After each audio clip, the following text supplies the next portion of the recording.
అనంతపురం జిల్లా అంటేనే కరువుకు మారుపేరు.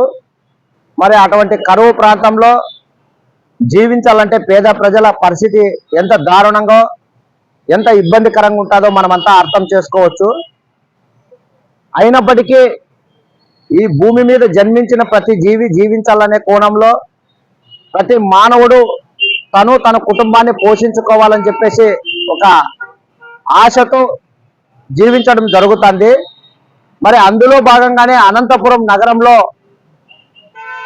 మున్సిపల్ ఆఫీస్ పక్కన కేఎస్ఆర్ బాలికల జూనియర్ కళాశాల కాంపౌండ్ సమీపంలో దాదాపు 20 నుంచి 25 సంవత్సరాలుగా ఇక్కడున్నటువంటి పేదలు చిన్న చిన్న తినుబండరాలు లేకుంటే వ్యాపార తోపుడు బండ్లు పెట్టుకొని జీవించడం జరుగుతుంది.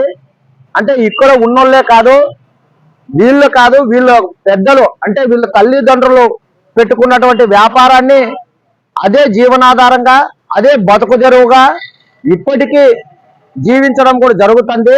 మరి అటువంటి సందర్భంలో ఉన్నట్లుండి గత 3-4 రోజులుగా ట్రాఫిక్ పోలీసులు మీరంతా ఖాళీ చేయాలి, ఇక్కడ ఎవరు ఉండకూడదు అనే రకంగా ఇబ్బందులు పెట్టుతూ వాళ్ళని వేధించడము లేకుంటే భయపెట్టే తరహాలో కూడా మాట్లాడడం అనేది కూడా జరుగుతుంది.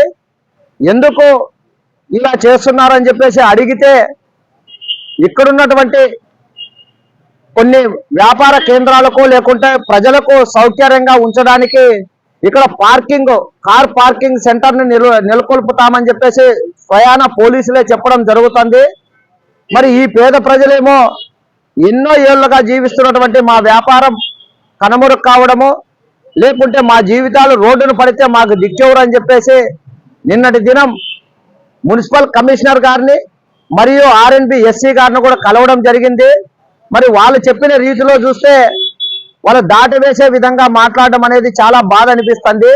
మరి ఇప్పటికైనా మున్సిపల్ కమిషనర్ గారే కానీ ఆర్ఎన్బి గారు కానీ లేకుంటే జిల్లా కలెక్టర్ గారు కానీ వెంటనే స్పందించి ఎమ్మెల్యే గారు కూడా ఈ విషయం పైన ఆలోచన చేసి గతంలో ఎంతమంది అయితే ఇక్కడ వ్యాపార కేంద్రాలుగా ఏర్పాటు చేసుకొని తోపుడు బండ్లు పెట్టుకొని జీవిస్తున్నారో వాళ్ళందరినీ ఏ ఒక్కరిని ఇక్కడ నుంచి కదిలించుకోకుండా వాళ్ళకు కొన్ని పరిమితులు ఏర్పాటు చేసినా మాకు అభ్యంతరం లేదు, ఇక్కడే వాళ్ళ వ్యాపారాలు చేసుకొని జీవించడానికి అవకాశం కల్పించాలని చెప్పేసి ఈరోజు మేము కుల ప్రజా సంఘాలుగా ప్రజాస్వామిక వాదులుగా మేము మాట్లాడడం జరుగుతుంది.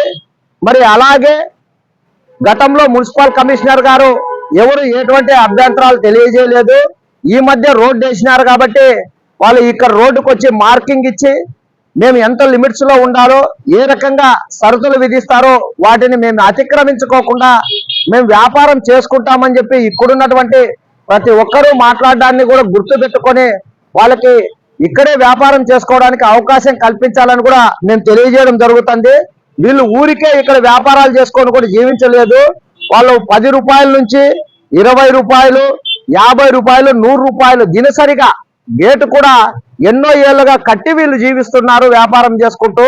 మరి అట్లాంటి వాళ్ళని మీరు ఉన్న ఫలంగా ఇక్కడ నుంచి వెళ్ళిపోండి అనే చెప్పడంతో వాళ్ళ బతుకులు రోడ్డును పడతాయి తప్ప ఇది వాళ్ళకి ప్రయోజనం లేకోకుండా పోతుంది అనేది మీరు గ్రహించాలని చెప్పేసి మేము తెలియజేయడం జరుగుతుంది.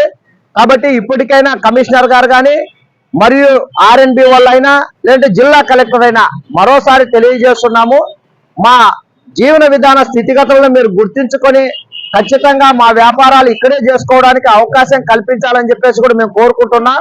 మరి ఈరోజు కమిషనర్ గారు అందుబాటులో లేకపోవడం వల్ల కలవలేకపోవడం ఒక రకమైతే మరియు ఎమ్మెల్యే గారిని కూడా కలుస్తాం, ఆయన కూడా మాకు సహకరించాలని చెప్పేసి కూడా కోరుతూ సోమవారం ఇక్కడున్నటువంటి ప్రతి ఒక్కరూ ఖచ్చితంగా జిల్లా కలెక్టర్ గారికి PGRS లో కూడా ఒక రిప్రజెంటేషన్ ఇచ్చి మా బతుకు తెరువుని కోల్పోకుండా మా పొట్ట కొట్టుకోకుండా మా కుటుంబాలు వీధిని పడుకోకుండా ఇదే ప్రాంతంలోనే మా వ్యాపారాలు చేసుకొని జీవించడానికి అవకాశం కల్పించండి అనే రీతిలో వినతి పత్రం ఇవ్వబోతున్నాం. జై భీమ్.